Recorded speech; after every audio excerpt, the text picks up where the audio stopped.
국장님, 네.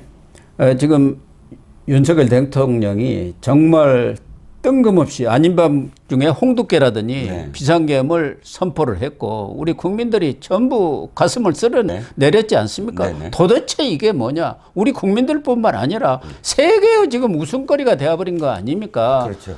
대한민국이 거의 뭐 10위권의 선진국에 들어가 있었고 모든 분야에서 정치만 제외하고는 거의 K자만 들어가면 세계의 탑 아닙니까? 그렇습니다. 예. 그런 나라에서 느닷없는 비상계엄을 해놓고 지금도 아니 내가 뭘 잘못했느냐 이런다는 거네요. 맞습니다. 그러니까 지금 대통령실에서 해명이 나왔는데 예. 윤 대통령은 헌법주의자다. 이번에 이렇게 한 건 헌법의 테두리 안에서 이 국정을 온전하게 회복하기 위한 마지막 수단이었다. 합법적인 어떤 그런 틀 속에서 이렇게 사실 해명을 했죠. 근데 그게 맞는 얘기입니까?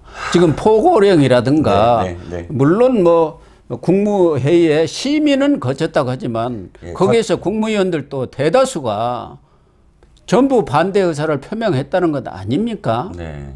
그렇죠. 이제 헌법적인 테두리 안에서 했다 안 했다라고 법적으로 물으면 그것도 논란의 여지가 있지만 그럼에도 불구하고 이겁니다. 당시에 어쨌든 담화문을 공감하는 부분이 있어요. 담화문 자체는 담화문에 있는 내용은 이겁니다. 그러니까 지금 검사를 탄핵하고 판사를 겁박해서 지금 사법의 영역을 완전히 마비시켰다. 그리고 행안부 장관 국방부 장관, 방통위원장, 감사원장을 탄핵했거나 탄핵을 추진함으로써 행정부의 업무를 마비시켰다. 마지막으로는 국가의 가장 기본적인 기능인 치안을 담당하기 위해서 특활비와 특경비가 있는데 그걸 전액 삭감함으로써 국가의 기본적인 기능을 마비시키고 입법 독주를 하고 있다. 그러니까 이 세 가지의 어떤 틀 속에서 바라보면 국정 자체가 완전히 마비되어 어떤 상태, 그것을 극복하기 위해서는 이런 비상의 어떤 카드를 쓸 수밖에 없다라는 식으로 담화문을 했는데 문제는 이겁니다.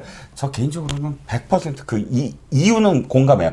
100% 공감합니다. 그런데 그렇다고 해서 군사를 동원해서 그걸 해결해야 된다?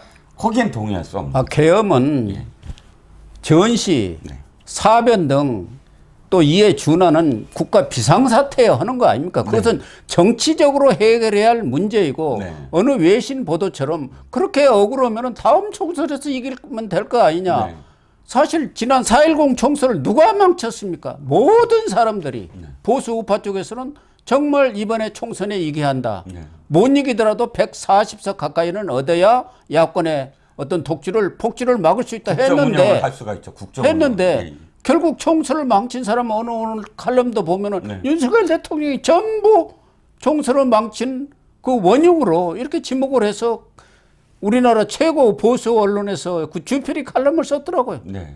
무모하다. 그러니까 이번 비상계엄도 무모했다. 충동적이다. 지금 지난번 총선에서도 이종석 국방장관을 굳이 총선 기간 내 호주 대사로 임명하고 또 굳이 호주에 가게 만들고 또 황상무 지금 비서수석에 대해서 그런 발언했을 때 빨리 잘라야 됐는데 굳이 그것을 계속 붙들고 있었고 더군다나 의료 대란과 관련해서 무엇인가 해결책을 내놓는 그런 발언을 할 줄 알았더니 도리어 자신의 치적으로 계속 자랑하는 듯한 그런 기자회견을 해서 아예 총선에서 불을 질렀고 이렇게 충동적인 그런 일들을 벌였기 때문에 자폭 계속 자신한테 손해가 오는 결과로 돌아온다는 겁니다.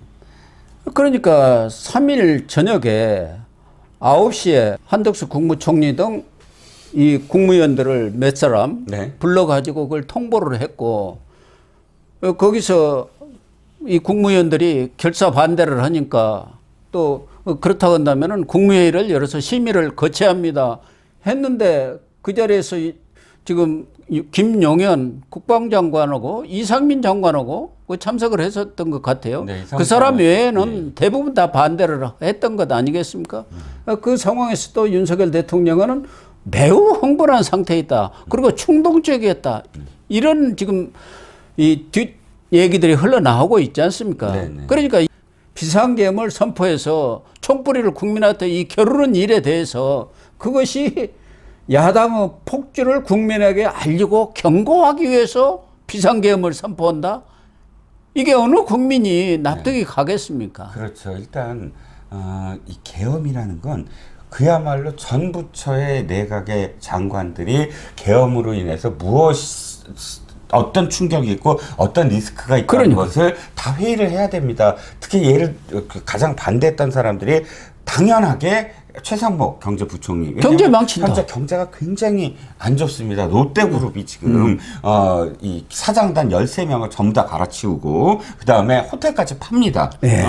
호텔 롯데의 자존심을 지금 버리는 거예요. 그만큼 유동성 위기를 갖고 있습니다. 롯데 자체 문제라고 얘기하시는 분도 계시겠지만 다른 대기업들도 지금 엄청나게 힘들어요. 그런 상황만이 아니라 삼성전자가 지금 무너지게 생긴 상황 아닙니까? 사만전자로 바뀌었죠. 금융에서도 상당히 적신호들이 지금 보이고 있는데 이 와중에 완전히 그 찬물을 끼얹는 그러니까 나라의 신용도를 흔들게 만들 수 있는 불가측한 예측 불가측한 정국으로 아예 몰아간다? 이건 사실 그것으로서 인해서 정치적으로 어떠한 그런 보답이 오더라도 그걸 견줄 수가 없는 거거든요. 굉장히 고통스러운 경제적으로 그런 상황을 만들어 나가는 거고. 두 번째는 조태열 외교부 장관이 왔고 또 국정원장도 왔습니다. 국정원장과 외교부 장관. 특히 외교부 장관은 지금 트럼프 때문에 더욱더 트럼프 2기가 어떻게 지금 진행될지 모르는데 여기서 비상계엄을 만약 선포를 한다 그러면 언제까지 비상계엄을 계속 유지할 것인지 그리고 트럼프가 그러면 우리 미국 우선주의로 우리한테 내놓으라는 것들을 비상계엄 상황에서 어떻게 그럼 헤쳐나갈 건지 이건 절대 안 된다. 국정원장마저도 안 된다. 원래 국정원장은 내각적이가 아닌데도 불구하고 오라고 그래서 그 의견을 구했는데 거의 가장 중요한 경제적인 영향, 외교적인 영향에 대해서 이건 불가합니다라는 의견을 아예 듣지도 않았다는 거 아닙니까?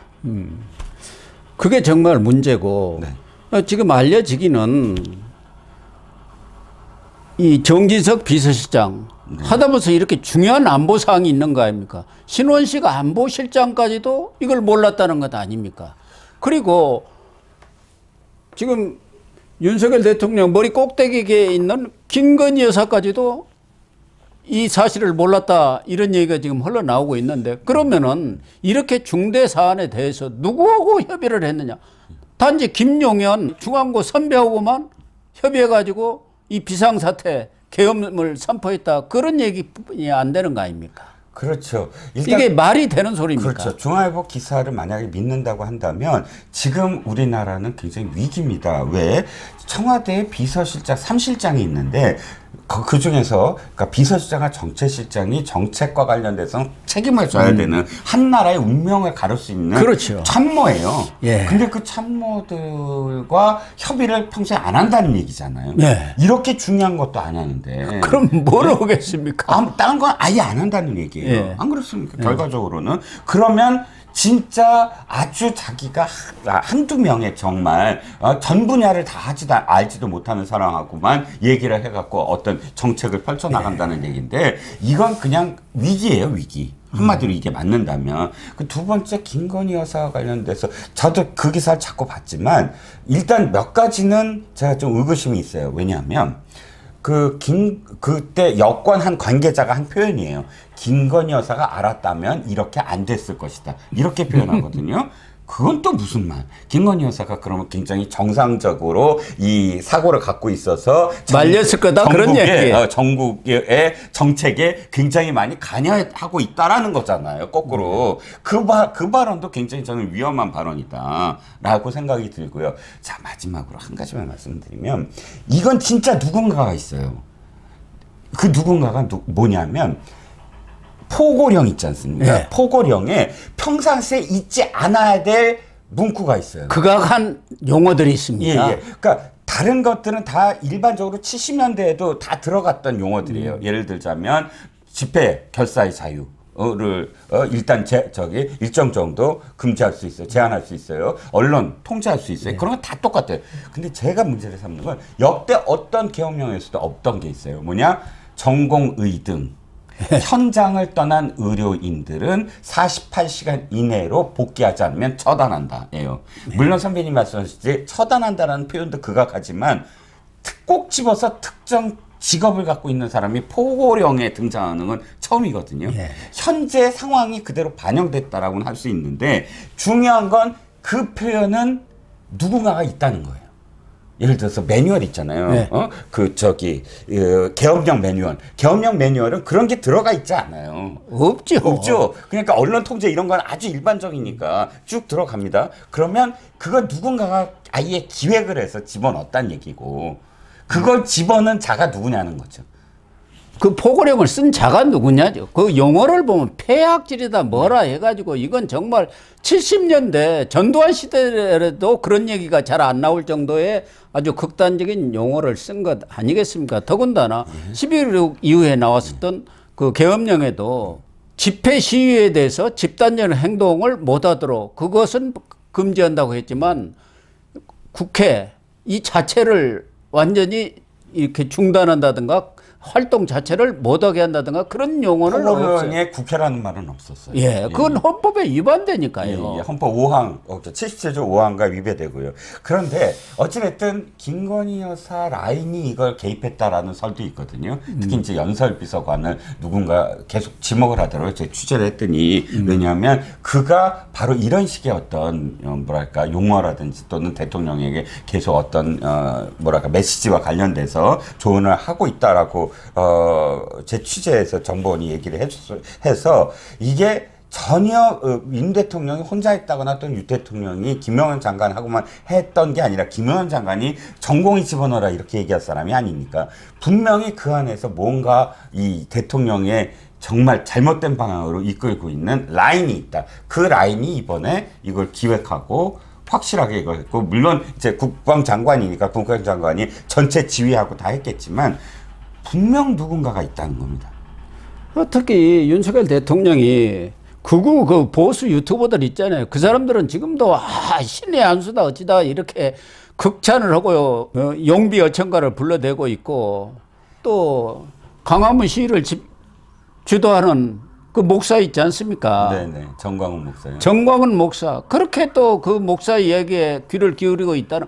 그러니까 또 하나는 그 늘 뭐 신문에다 광고 내는 무슨 회사 주필인가 하는 사람 그런 얘기에만 아주 경도되어 있다는 것 아닙니까? 그렇습니다. 그러다 보니까 자기 사고를 벗어나지 못하고 있는 거고 뭔가 사로잡혀 있는 것 같아.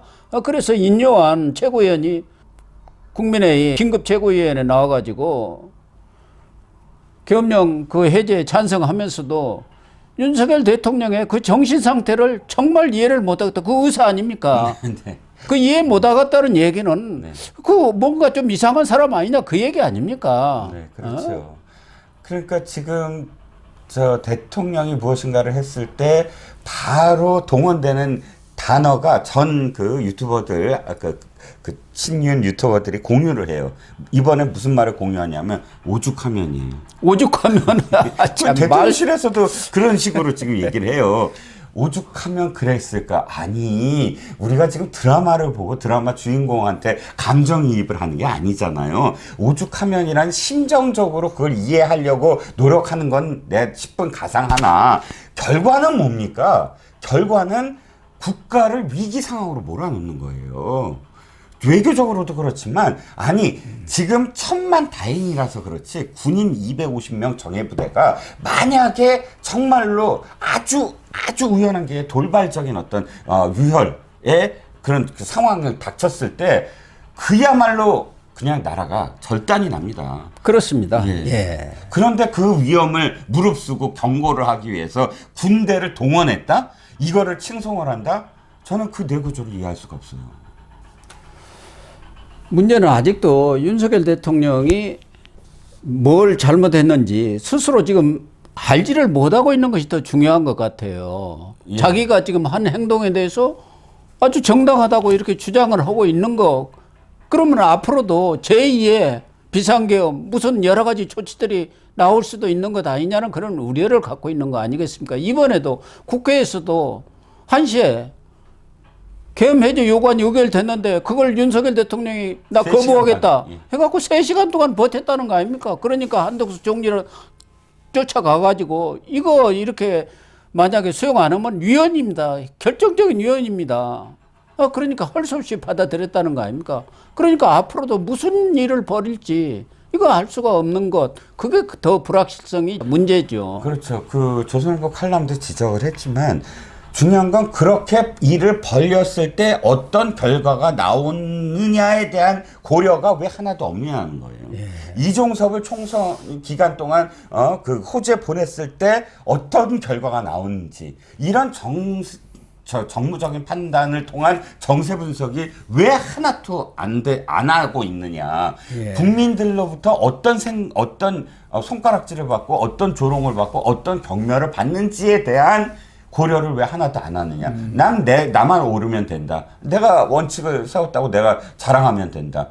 라고만 하면 그건 진짜 단선적인 그런 생각과 그 행동이잖아요. 그걸 우리는 유아적인 행동이라고 합니다. 예. 왜 어른이 된다는 건 사회적으로 소통을 해야 되고 남이 나를 어떻게 바라보고 있는가에 대한 시선에 대한 나의 태도가 결정이 되잖아요. 그래서 정말 암담합니다, 사실은. 예. 그렇다고 해서 윤석열 대통령이 당장 그만두는 것도 그건 뭐 정말 있을 수 없죠. 상상할 수 없는 일이 예. 벌어질 것 같고 네. 과연 어떻게 해야 이 난국을 수습할 수 있을지 네. 그게 지금 제일 중요한 것 아니겠습니까? 제가 가장 두려운 건 뭔지 아세요? 갑자기 하야하겠다고 스스로 자진사퇴하겠다고 네. 발표하는 게 가장 두렵습니다. 어저께 TV조선이 그 제목이 나왔어요. 갑자기 거취 문제까지 고려하고 있는데 극구 만류 뭐 이런 식으로 제목이 나왔어요. 그래서 아니 이게 말이 되는 소리냐. 절대 있을 수 없는 상상입니다만 지금 이 대통령은 진짜 자신만을 위해서가 아니라 이 나라의 운명을 위해서 끝까지 연착륙해야 되거든요. 그렇습니다.